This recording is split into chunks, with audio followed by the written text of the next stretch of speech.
Crônicas do Amanhecer.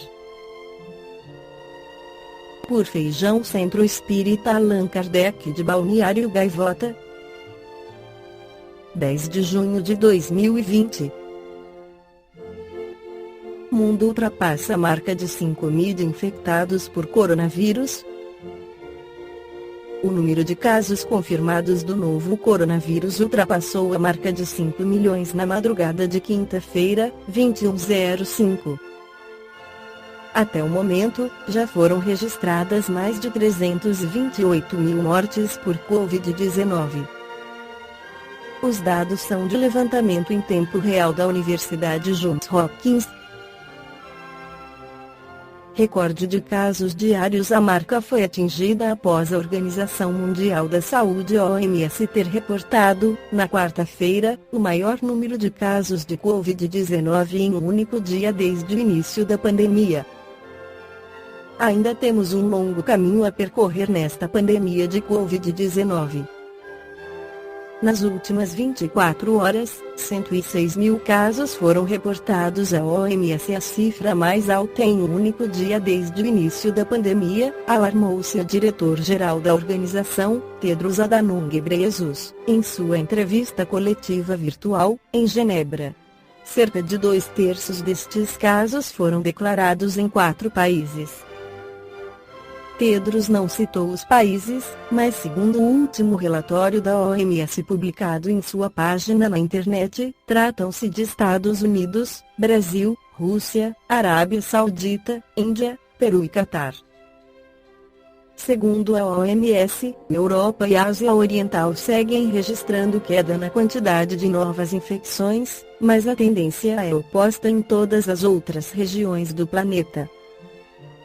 Na introdução do Livro dos Espíritos, Allan Kardec esclarece, conforme notamos acima, os próprios seres que se comunicam se designam a si mesmos pelo nome de espíritos ou gênios, declarando, alguns, pelo menos, terem pertencido a homens que viveram na Terra.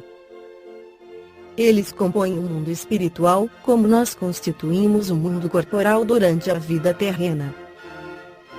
Vamos resumir, em poucas palavras, os pontos principais da doutrina que nos transmitiram, a fim de mais facilmente respondermos a certas objeções. Deus é eterno, imutável, imaterial, único, onipotente, soberanamente justo e bom. Criou o universo, que abrange todos os seres animados e inanimados, materiais e imateriais. Os seres materiais constituem o mundo visível ou corpóreo, e os seres imateriais, o mundo invisível ou espírita, isto é, dos espíritos. O mundo espírita é o mundo normal, primitivo, eterno, preexistente e sobrevivente a tudo. O mundo corporal é secundário, poderia deixar de existir, ou não ter jamais existido, sem que por isso se alterasse a essência do mundo espírita. Os espíritos revestem temporariamente um invólucro material perecível, cuja destruição pela morte lhes restitui a liberdade. Entre as diferentes espécies de seres corpóreo, Deus escolheu a espécie humana para a encarnação dos espíritos que chegaram a certo grau de desenvolvimento, dando-lhe superioridade moral e intelectual sobre as outras. A alma é um espírito encarnado, sendo o corpo apenas o seu envoltório. José Herculano Pires, em seu livro Educação para a Morte, afirma: vou me deitar para dormir, mas posso morrer durante o sono. Estou bem, não tenho nenhum motivo especial para pensar na morte neste momento, nem para desejá-la. Mas a morte não é uma opção, nem uma possibilidade. É uma certeza. Quando o júri de Atenas condenou Sócrates à morte ao invés de lhe dar um prêmio, sua mulher correu aflita para a prisão, gritando-lhe: Sócrates, os juízes te condenaram à morte. O filósofo respondeu calmamente: eles também já estão condenados. A mulher insistiu no seu desespero: mas é uma sentença injusta. E ele perguntou: preferias que fosse justa? A serenidade de Sócrates era o produto de um processo educacional, a educação para a morte. É curioso notar que em nosso tempo só cuidamos da educação para a vida. Esquecemos-nos de que vivemos para morrer. A morte é o nosso fim inevitável. No entanto, chegamos geralmente a ela sem o menor preparo. As religiões nos preparam, bem ou mal, para outra vida. E depois que morremos encomendam o nosso cadáver aos deuses, como se ele não fosse precisamente aquilo que deixamos na terra ao morrer, o fardo inútil que não serve mais para nada. Quem primeiro cuidou da psicologia da morte e da educação para a morte, em nosso tempo, foi Allan Kardec. Ele realizou uma pesquisa psicológica exemplar sobre o fenômeno da morte. Por anos seguidos falou a respeito com os espíritos de mortos. E, considerando o sono como irmão ou primo da morte, pesquisou também os espíritos de pessoas vivas durante o sono. Isso porque, segundo verificara, os que dormem saem do corpo durante o sono. Alguns saem e não voltam, morrem. Chegou, com antecedência de mais de um século, a esta conclusão a que as ciências atuais também chegaram, com a mesma tranquilidade de Sócrates, à conclusão de Victor Hugo: morrer não é morrer, mas apenas mudar-se.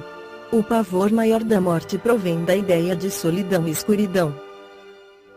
Mas os teólogos acharam que isso era pouco e oficializaram as lendas remotas do inferno, do purgatório e do limbo, a que não escapam nem mesmo as crianças mortas sem batismo. De tal maneira se aumentaram os motivos do pavor da morte, que ela chegou a significar desonra e vergonha. Hoje, a verdade se define, cada vez mais comprovada e inegável, aos nossos olhos mortais: o homem é imortal. Ao morrer na terra, transfere-se para os planos de matéria mais sutil e rarefeita, em que continua a viver com mais liberdade e maiores possibilidades de realizações, certamente inconcebíveis aos que ficam no plano terreno. O espírito encarnado, que, lutando no fundo de um oceano de ar pesado, consegue fazer tantas coisas, porque deixaria de agir com mais interesse e visão elevada num plano em que tudo milita a seu favor. Enganam-se os que pensam nos mortos como mortos. Eles estão mais vivos do que nós, dispõem de visão mais penetrante que a nossa, são criaturas mais definidas do que nós, e podem ver-nos, visitar-nos e comunicar-se conosco com mais facilidade e naturalidade.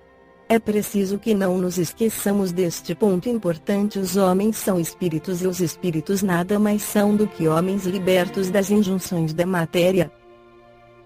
Nós carregamos um fardo, eles já o alijaram de suas costas.